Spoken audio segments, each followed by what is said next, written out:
법무부 출입국 외국인 정책본부에 따르면 2018년 12월 말 기준으로 국내 체류 외국인 수는 237만 명을 넘었고 그중 외국인 유학생은 전년 대비 19%가량 증가한 2만 5천여 명으로 나타났습니다. 네, 유학생 가운데는 국내에서 복음을 받아들이고 또 고국으로 역파송되는 사례도 많아지고 있는데요. 오늘 이와 관련된 이야기를 나눠보겠습니다. 가천대학교에서 컴퓨터공학을 공부하고 있는 상리미 학생 스튜디오에 나왔습니다. 안녕하세요. 네, 안녕하세요. 네, 많이 긴장되시나요? 네. 편하게 이야기하셔도 됩니다. 네, 편하게 해주시기 바랍니다. 그 중국 산동성 지방에서 오셨다고 들었어요. 한국에 오게 된 계기는 어떻게 되시나요? 저는 그 중국 안내에 있는 수능 시험이잖아요. 그 수능 시험 보고 학교 지원을 했는데 자기가 원하는 대학교에 들어가지 못해가지고 그래서 갑자기 가족들이 그 유학하는 거 어떠냐고 물어가지고 한국까지 저 고향까지 제일 가까워서 이렇게 한국 유학으로 오게 된 거예요. 그러면 한국에 이제 오게 된 거잖아요. 네, 후회는 안 하시고요. 아닙니다. 잘 선택한 것 같아요. 네. 원래 한국에 좀 관심이 있으셨어요? 원래 사실 딱히 관심이 없었던 것 같은데. 그러나? 그런데도 선택을 한 이유는 가까워서? 네, 그냥 간단한 이유로. 그런데 이제 와봤더니 좋았던 거군요. 네. 그 상림이 학생이 신앙생활을 하면서 다양한 사역을 하고 있다고 들었는데 일단 필리핀 선교 사역을 하고 있다고 들었어요. 네. 그 저는 작년에 가천대 CCC 동아리에 들어오게 된 거예요. 그래서 그 한국 대학생 선교회라고 이렇게 뭐 해외 선교도 가다 오는 것도 있었어요. 사실 딱히 처음 동아리에 들어왔을 때 관심이 크지 않았었어요. 근데 이렇게 그 학교 활동 같은 거, 수모임 같은 것도 진행하면서 이렇게 필리핀 단기 선교에 대해서 관심도 많아지고 있었어요. 그래서 기도를 통해서 또 이렇게 동역자들과 모임을 통해서 이렇게 필리핀로 이렇게 일로일로라는 도시로 가게 된 거예요. 그 작년에 그러면 이제 선교를 처음 가셨던 건가요? 저는 2017년 교회에서도 드림 스쿨로 그 말레이시아 단기 선교도 가다 왔어요. 갔었을 때 뭐 가장 인상 깊었던 일이나 뭐 기억에 남는 일들이 좀 있었을 것 같은데 어떤 게 가장 기억에 좀 남았었나요? 필리핀이요? 네.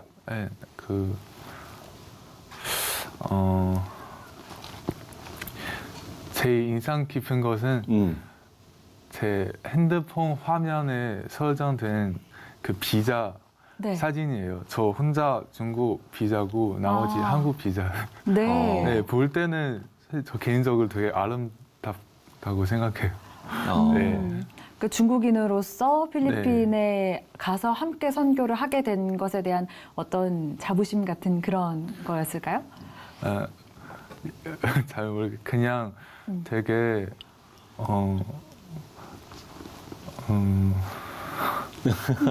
그냥 좋아 보여요. 그래도 좀 많은 걸 좀 느꼈을 것 같아요. 어떻게 보면 이제 본인이 직접 신앙생활을 하는 것과 내가 이제 선교 사역을 하는 것과 여기서 좀 다른 점도 좀 있었을 것 같은데 어떤 점을 좀 느꼈나요? 약간 제가 처음 한국에 왔을 때는 외국 사람으로서 한국어도 많이 쓰고 다니잖아요. 근데 모국어 아닌 이상 너무 많이 스트레스 받고 근데 이번에 필리핀 가게 됐는데 저랑 한국 학생들이랑 필리핀에서 다 같이 영어를 쓰는 거예요. 사실 영어는 저희가 다 잘하는 편이 아니라서 이렇게 갑자기 영어도 저 영어도 못해요. 근데 이렇게 어렵게 얘기하면서 한국어는 엄청 편하고 진짜 무국어 같은 느낌도 약간 이런 쪽에 또 그런 걸 또 느끼셨군요. 좋습니다. 선교 이야기도 들어봤는데요. 사실은 신앙생활을 언제부터 그럼 시작하셨는지도 좀 저희가 궁금해요. 전 중국에 있을 때 전혀 복음을 들어보지는 않았었어요. 아. 네, 가정 중에도 저 외동이고 부모님도 믿지 않고 아, 저 한국에 와서 이렇게 그 분당 할렐루야 교회 중국어 예배부에서 네. 이렇게 저희 학교 와서 피자 파티를 이렇게 중국 학생들을 초대하게 되는 거예요. 그래서 저는 그때 교회에 처음 나가게 되고 앞으로도 계속 목사님의 설교를 들으면서 이렇게 점점 믿게 된 거예요. 예. 사실 중국에서 네. 저희가 뭐 일부 기사로 좀 접하고 있긴 합니다만 중국에서 신앙생활 한다는 게 좀 쉽지 않다고 들었거든요. 실제로 좀 어떤가요? 실제로는 중국 안내에서 그런 정책이 있어요. 예. 전부 안내에서 허락받은 교회만 이렇게 합법이고 나머지는 사실 불법이라고 불러도 되는 상태라서 그래서 그리고 그 중국인들도 사실 그 무신론자들이 되게 대부분이었거든요. 네. 네. 그래서 사람들이 뭐 시선이나 뭐 태도나 그런 것도 다 크리스천들이 점점 어려워지는 것 같아요.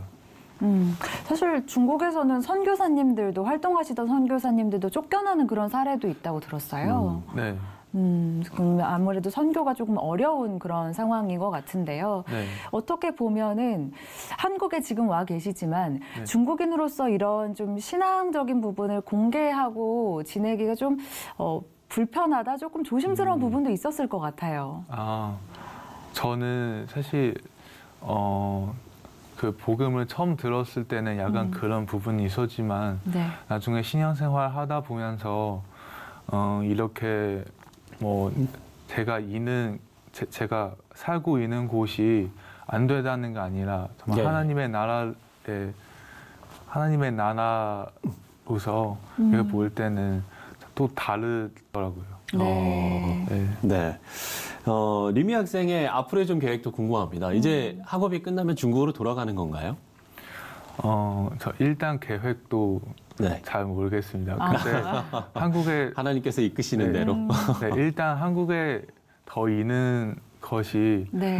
저한테 좀 편한 것 같아요. 네. 중국에 돌아가면은 뭐 가족들도 신앙생활 없고 이러다 보니까 되게 힘든 것 같아요. 그리고 한국 사회도 점점 익숙해졌어요. 아, 네. 한국에서 조금 더 하고 싶은 일들이 좀 있으세요?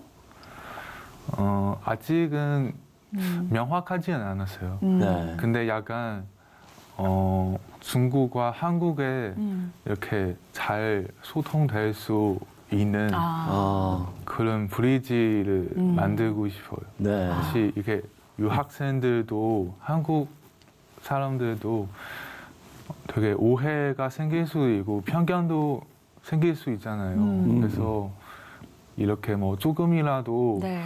이렇게 다른 나라에 대해서 관심을 좀 알아볼 수 있는 계기가 생겼으면 좋겠어요. 그렇군요.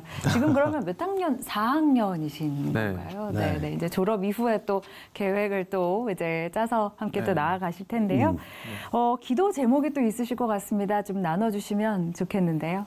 네, 저 방금 얘기한 것처럼 특히 지금 한국에 있는 중국 유학생들이 사실 언어도 다르고 문화도 다르고 네. 생각도 다르고 그래서 학교 생활이 되게 사실 스트레스 많이 받을 수 있어 되게 부담이 많은 것 같았어요. 네. 그래서 이럴 때는 정말 편견이 생기는 거 되게 쉽고 되게 오해가 많이 하는 되게 오해도 많을 거예요. 네. 그래서 이 학생들이 정말 한국에서 조금 더 뭐 편하게 살 수 있게 특히 교회로 떠나서 교회로 가서 이렇게 예수님을 알게 되고 복음을 들었으면 좋겠어요. 기도 제목은 그 학생들 위해서 기도를 해줬으면 좋겠어요. 네. 예. 이제 대학교 4학년이기 때문에 앞으로에도 진로도 고민이 많을 텐데 네. 우리가 뭐 사람이 마음으로 자기의 길을 계획할지라도 그 걸음을 인도하시는 이는 여호와시니라는 말씀처럼 네. 네, 하나님의 인도하심이 있기를 저희도 기도하겠습니다. 네. 네, 오늘 말씀 고맙습니다. 여기까지 듣겠습니다. 고맙습니다.